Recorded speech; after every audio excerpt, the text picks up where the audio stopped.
Nous sommes de retour dans cette édition du 15 mars 2023 du live de TV Finance. Merci beaucoup si vous nous rejoignez à l'instant. Et désormais, il est l'heure de retrouver Eric Seban pour des commentaires, l'analyse de l'ouverture de la séance à Francfort. Bonjour Eric. Bonjour. Bonjour, vous m'entendez bien Eric? Ça va. Merci. Ok, parfait.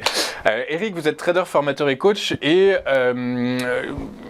que peut-il se passer sur le DAX? Est-ce que malgré les effets, les réactions du marché par rapport à cette potentielle faillite du secteur bancaire aux États-Unis, qui a eu un impact direct sur le cours du DAX, est-ce que finalement on va retrouver un niveau de résilience? Le DAX va résilier, va continuer à latéraliser entre les 15 002 et les 15 600 points?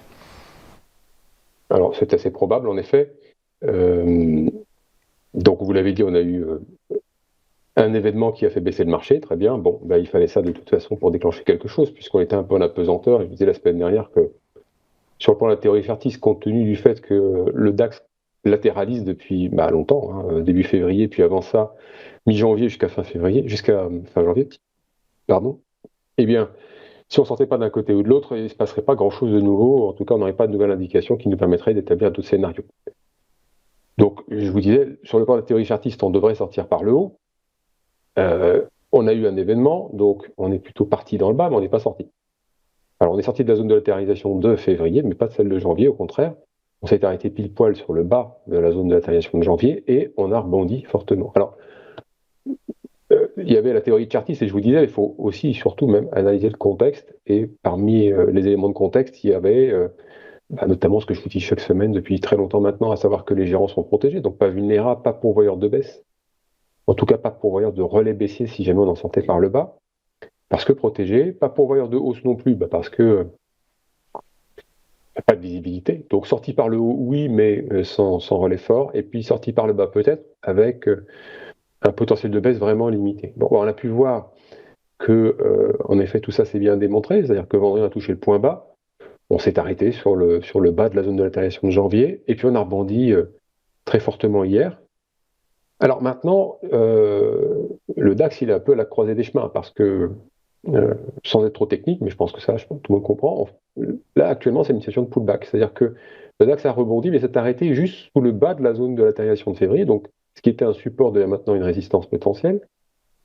Et ça va être intéressant de voir si aujourd'hui on arrive à avaler ce pullback et qu'on remonte justement de là où on vient, dans la zone, alors peut-être pas jusqu'en haut, pas forcément aujourd'hui on est d'accord, mais revenir dans la zone de latéralisation de février, ou bien si on n'arrive pas justement à remonter un grand au-dessus, si le bas de cette zone de février fait maintenant résistance et que on reparte en arrière, avec potentiellement un double appui avec vendredi. C'est un scénario où là, franchement, il n'y a pas de... comme sur le fond, de toute façon, encore une fois, les éléments restent les mêmes. C'est-à-dire qu'on a effectivement eu une mauvaise nouvelle, mais pas de panique. C'est-à-dire que vendredi, regardant la volatilité quand ça baissait, je me suis rendu compte que elle ne montait pas beaucoup. Elle montait, mais c'est normal. Quand le marché baisse, la volatilité monte. Mais ce n'était pas énorme. C'est plus important sur le CAC que sur le DAX. Bon, pour quelle raison, je ne sais pas. Mais ce n'était pas vraiment important, pas du tout important sur le DAX.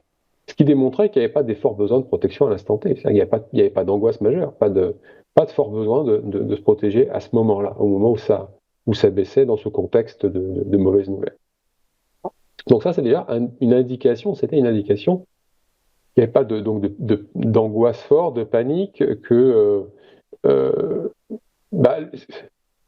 en arrivant vers un support majeur, la probabilité de rebondir était la plus forte. Voilà. Et c'est ce qui s'est passé. C'est ce qui s'est passé dès hier. Alors maintenant, le rebond, il est technique pour commencer. Et puis maintenant, est-ce qu'il va être suivi de plus parce que finalement, est-ce que la faillite de cette banque est un événement majeur? C'est un élément pour l'instant qui est isolé, avec une procédure qu'on connaît, qui suit son cours. Ceux qui avaient de l'argent vont pouvoir la récupérer. Bref, des choses qui sont assez classiques dans le système américain, qui est moins bon que le système français, mais qui, pour l'instant, en tout cas, en 2008, avait déjà bien fait ses preuves pour circonscrire l'incendie, on va dire ça comme ça. Donc, est-ce que c'est un événement profond? Ça, en fait, on ne le sait pas. C'est-à-dire que, est-ce que c'est la première d'une série ou pas? Vous disiez la faillite du système bancaire américain, c'est un peu tôt pour le dire, mais on ne sait pas. On ne sait pas ce qu'il peut y avoir. Il y a des masses de liquidités tellement colossales qui circulent depuis des années que comment sont construites les positions? Moi, j'en sais rien. Avec quel niveau de risque, je ne sais pas. Donc là, je parle des fonds spéculatifs, et voilà. Donc, qu'est-ce que ça peut engendrer tout ça? Peut-être une autre mauvaise nouvelle, j'en sais rien. Et c'est là que ça va être intéressant, c'est que si nous avons une autre mauvaise nouvelle, la façon dont les opérateurs vont prendre cette potentielle, hypothétique mauvaise nouvelle va être la plus intéressante finalement, plus que celle qu'on vient d'avoir. Parce que là, pour le coup, on verra si on a une baisse plus prononcée. Ceci dit, si ça se produit, dans un premier temps en tout cas, je continue à faire le pari qu'il n'y aura pas de relais baissier.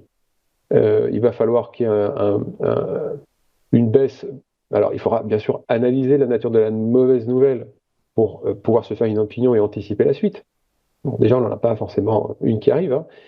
Mais encore une fois, si jamais on avait un deuxième catalyseur pour une baisse un peu plus prononcée, je ne pense pas que dans un premier temps, je continue à dire que les gens étant protégés, je ne sais pas jusqu'à où ils sont protégés, personne ne le sait, enfin à part les courtiers encore, le marché n'est pas, encore une fois, n'est toujours pas vulnérable. Il va falloir que ça descende vraiment beaucoup plus bas pour qu'il soit vulnérable et obliger les gérants à faire quelque chose, à savoir vendre des actions.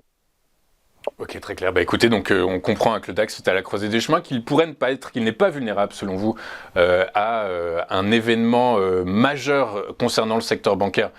Aux États-Unis, de toute façon, quand on entend les économistes, les experts, les gérants, ils disent que de toute façon, le risque de contagion est relativement limité dans la mesure où les banques européennes, notamment, ont des niveaux balois, ce qu'on appelle des niveaux balois, c'est-à-dire des protections, des niveaux de fonds propres réglementaires qui empêcheraient toute diffusion de cette faillite d'une banque non réglementaire. Justement, c'est une banque qui ne respecte pas les principes balois.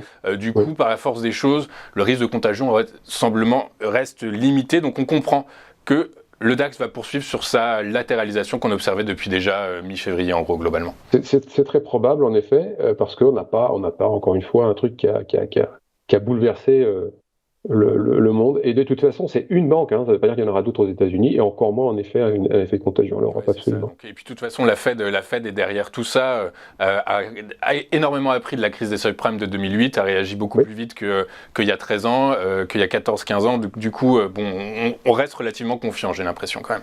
Et même avec un peu de retard, ça avait bien fonctionné à l'époque. Même avec un peu de retard, ça avait effectivement bien fonctionné. Merci beaucoup, Eric. Eric Seban, trader, formateur et coach, qui est avec nous tous les mercredis matins pour décrypter, analyser les mouvements sur l'indice phare allemand.